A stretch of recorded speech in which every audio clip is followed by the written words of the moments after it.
கோவையில் தனியார் பேருந்து ஓட்டுநர்களும் நடத்துனர்களும் ஆபாசமான முறையில் பேசிக்கொண்டு சண்டையிட்டுக் கொண்டது பரபரப்பை ஏற்படுத்தியுள்ள நிலையில் அரசு உரிய நடவடிக்கை எடுக்க வேண்டும் என்ற கோரிக்கை எழுந்துள்ளது. கோவையிலிருந்து திருப்பூர் மாவட்டத்திற்கு 30க்கும் மேற்பட்ட அரசு மற்றும் தனியார் பேருந்துகள் இயக்கப்பட்டு வருகின்றன. குறிப்பாக தனியார் பேருந்துகளும் இயக்கப்படும் பொழுது நேரத்தை கடைபிடிப்பதில் பல முறைகள் சண்டைகள் எழுந்து வருகின்றது. மேலும் பயணிகளை ஏற்றுவதிலும் பல்வேறு சமயங்களில் தனியார் பேருந்துகளுக்கு இடையே வாக்குவாதங்களும் மோதல்களும் அடிக்கடி எழுந்த வண்ணம் உள்ளன. இந்நிலையில் நேற்று திருப்பூரிலிருந்து கோவை நோக்கி 2 தனியார் பேருந்துகள் வந்து கொண்டிருக்கும் போது நேர கடைபிடிப்பு காரணமாகவும் பயணிகளை ஏற்றுவது தொடர்பாகவும் வாக்குவாதம் ஏற்பட்டுள்ளது.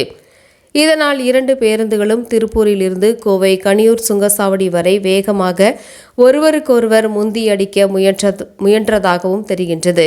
இதனால் 2 பேருந்துகளிலும் இருந்த பயணிகள் அச்சத்தில் அவதிக்கு உள்ளாகினர். ஒரு கட்டத்தில் கனியூர் சுங்கசாவடி அருகே 2 பேருந்துகளையும் நிறுத்திய அந்த பேருந்து ஓட்டுநர்கள் மற்றும் நடத்துனர்கள் திடீரென வாக்குவாதத்தில் ஈடுபட்டனர். ஒரு கட்டத்தில் அந்த வாக்குவாதம் கைகலப்பாக மாறி ஒருவருக்கொருவர் தாக்குதலில் ஈடுபட்டு ஆபாசமான வார்த்தைகளை பேசி முகம் சுளிக்கும் வகையில் நடந்து கொண்டுள்ளனர். மேலும் ஒருவருக்கொருவர் கொலை மிரட்டலும் விடுத்துள்ளனர். இதனால் அந்த பகுதியில் போக்குவரத்து பாதிப்பு ஏற்பட்டு பரபரப்பான சூழல் நிலவியது. சுமார் அரை மணி நேரத்திற்கு மேலாக பேருந்துகள் சாலையின் ஓரத்திலேயே நிறுத்தப்பட்டதால் போக்குவரத்து பாதிக்கப்பட்டது.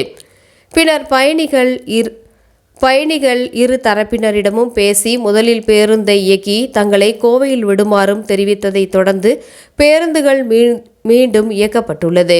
தற்போது அந்த காட்சிகள் வெளியாகியுள்ள நிலையில் இதுபோன்ற சம்பவங்கள் அடிக்கடி நிகழ்வதாகவும் போக்குவரத்து துறை மற்றும் காவல்துறையினர் விரைந்து நடவடிக்கை எடுக்க வேண்டும் என்றும் இதுபோன்ற நிகழ்வுகளால் பெரிதளவு பாதிக்கப்படுவதாக பயணிகள் தெரிவித்துள்ளனர்.